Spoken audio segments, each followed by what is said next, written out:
Unity of Houston is an inclusive church where we seek to understand and live the teachings of Jesus and other spiritual masters. At Unity, we welcome all people from all spiritual paths and every walk of life. We celebrate the diversity of our city and of our world, and we teach love, tolerance, and oneness, seeking to live in harmony with open minds and open hearts. Wherever you are in your spiritual path, you are always welcome at Unity. Join us and discover that the life of your dreams is already within you.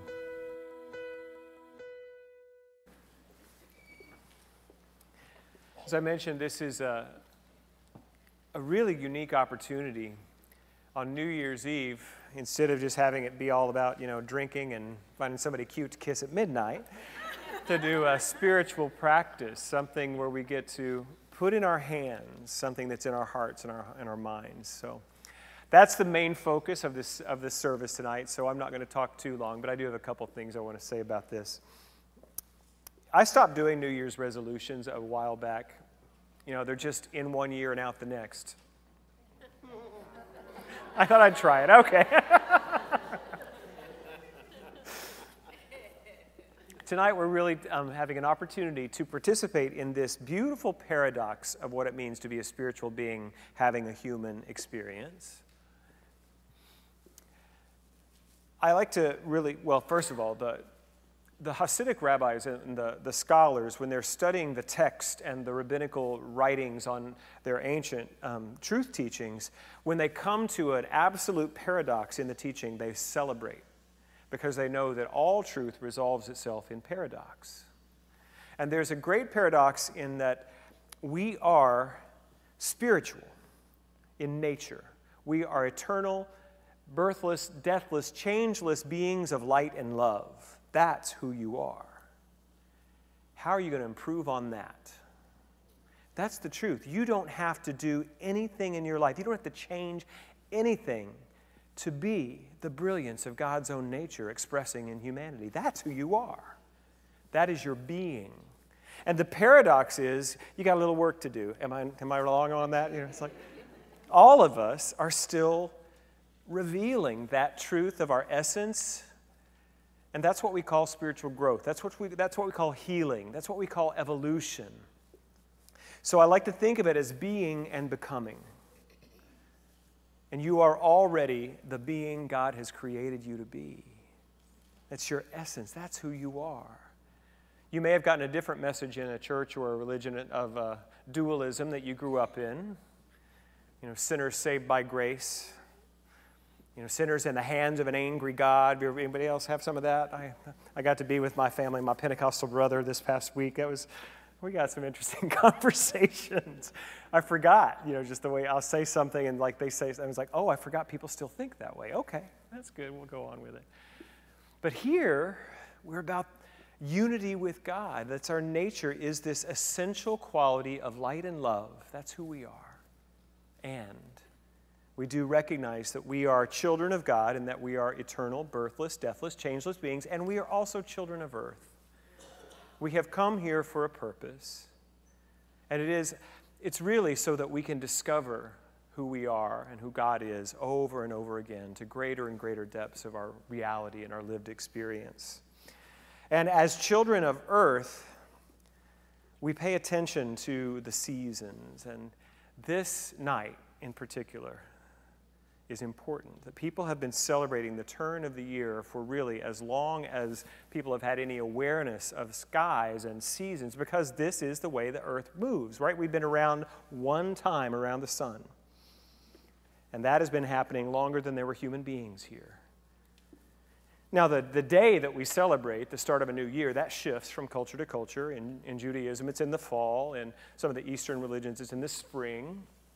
And some of the different cultures celebrate. You can pick any day of the 365.2, if you're going to get technical about it with our leap year, to celebrate the new year. But the new year is going to happen every year. And it's an opportunity for us to recognize, oh, here I am again.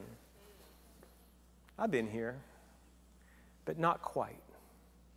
You see, this is the great thing. It's a spiral. We come around the circle, but each time we're in a little bit different place. You probably heard this that said, I wouldn't mind going back to being 19 in a 19-year-old body as long as I could take my 52-year-old brain with me. You know what I'm saying? That we are growing, we're gaining information and experience.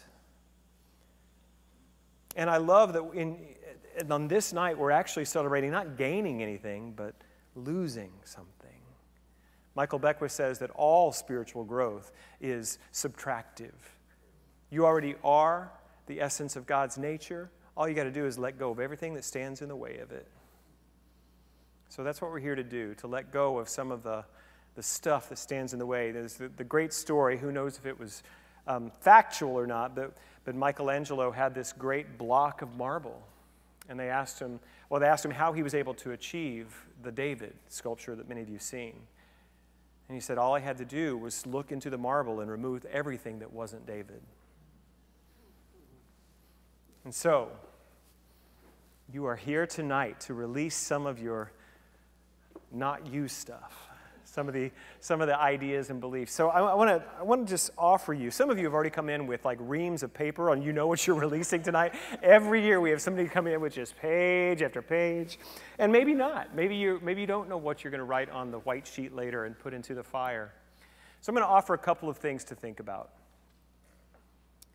And I'm going to be dualistic for just a minute. I'm going to think about us releasing the good stuff and the bad stuff. We're going to start with the bad stuff. There's really no bad stuff because it shows us who we are if we're willing to see the contrast.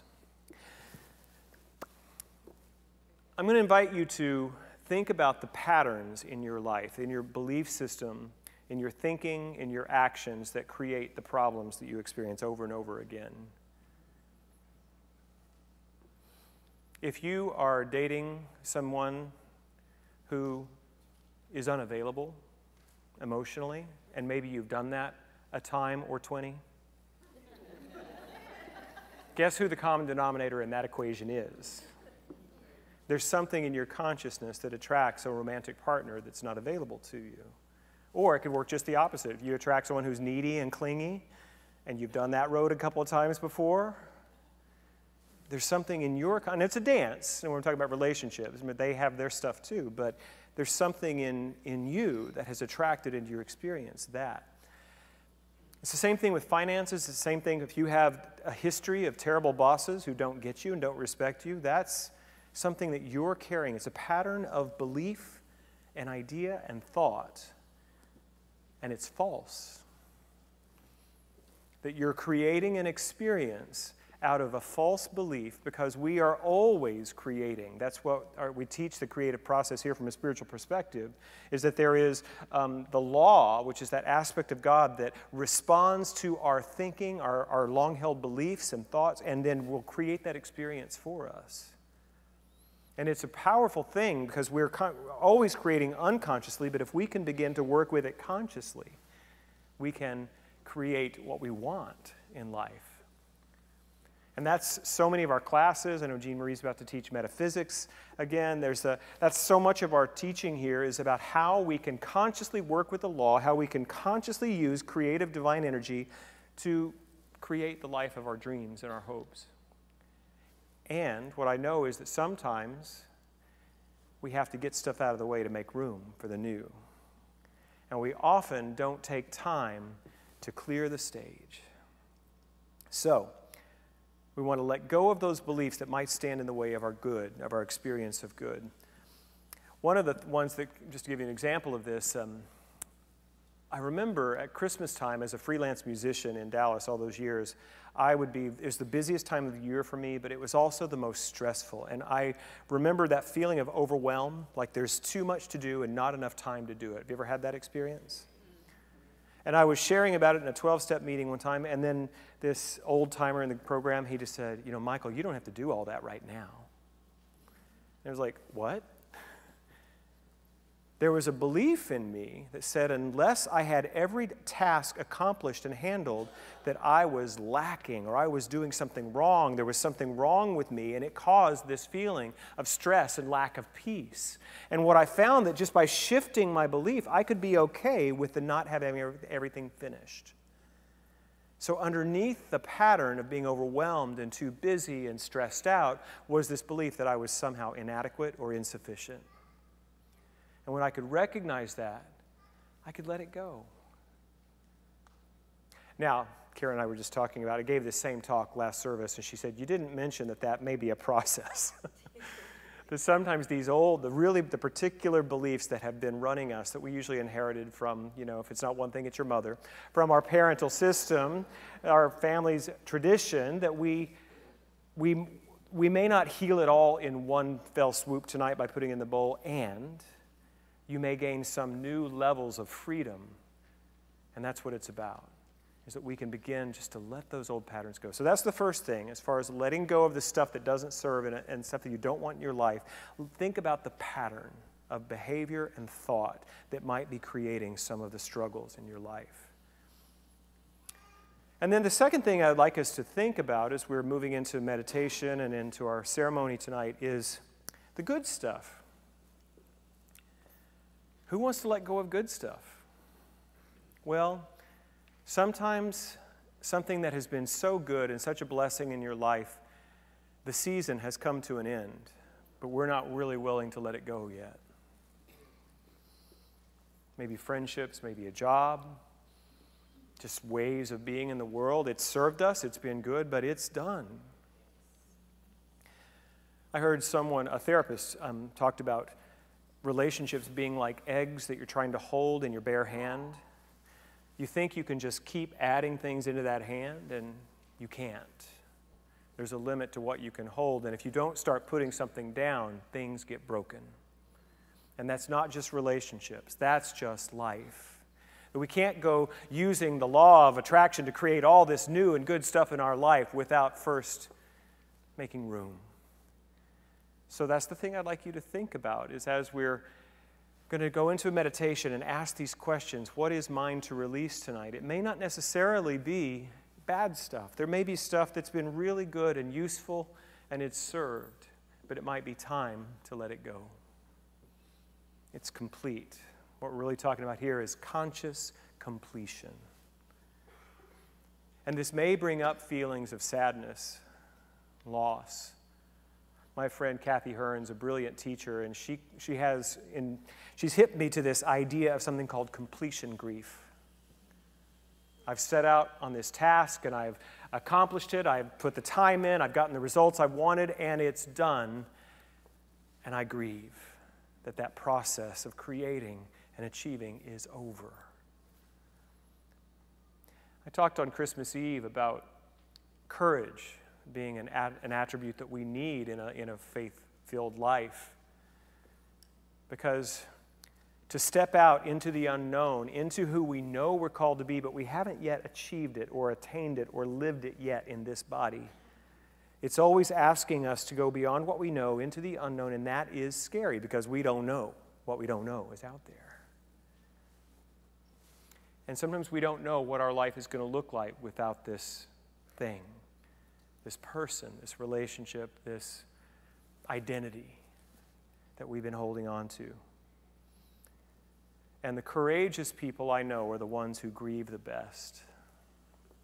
They're able to just show up with that emptiness, with that space,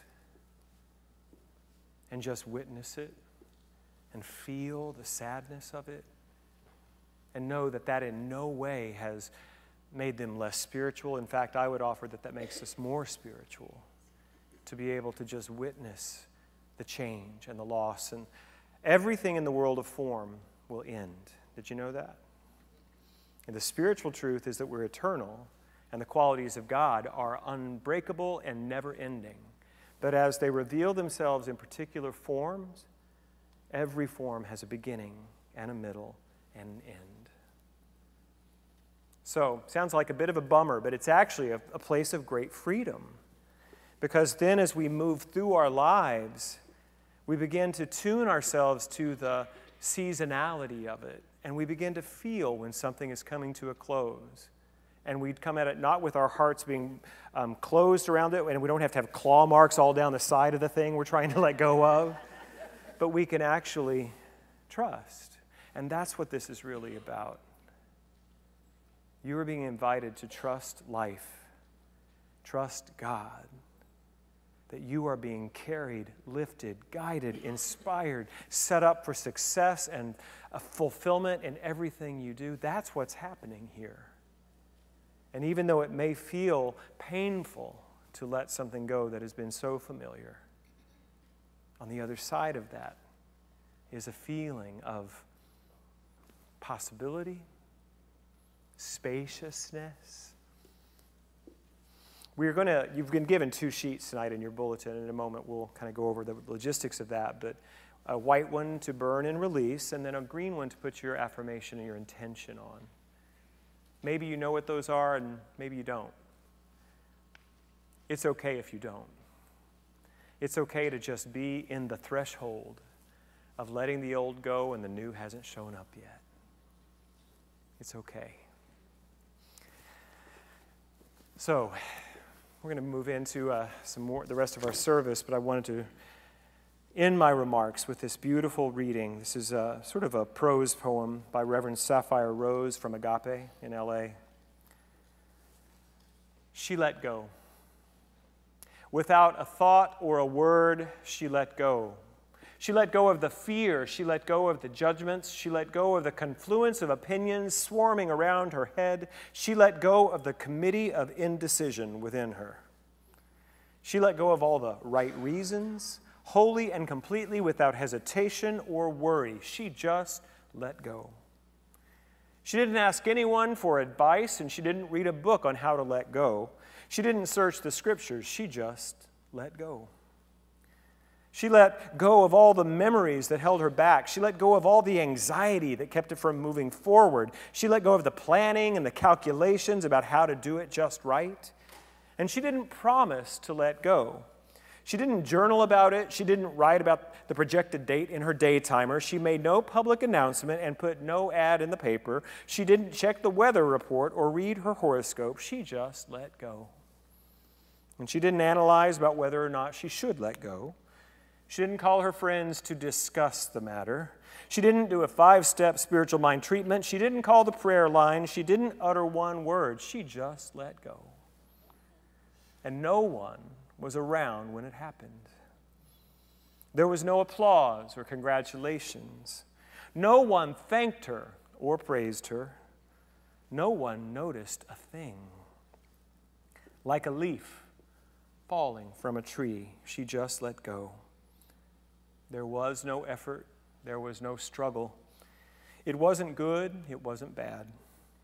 It was what it was. And it is just that. And in the space of letting go, she let it all be.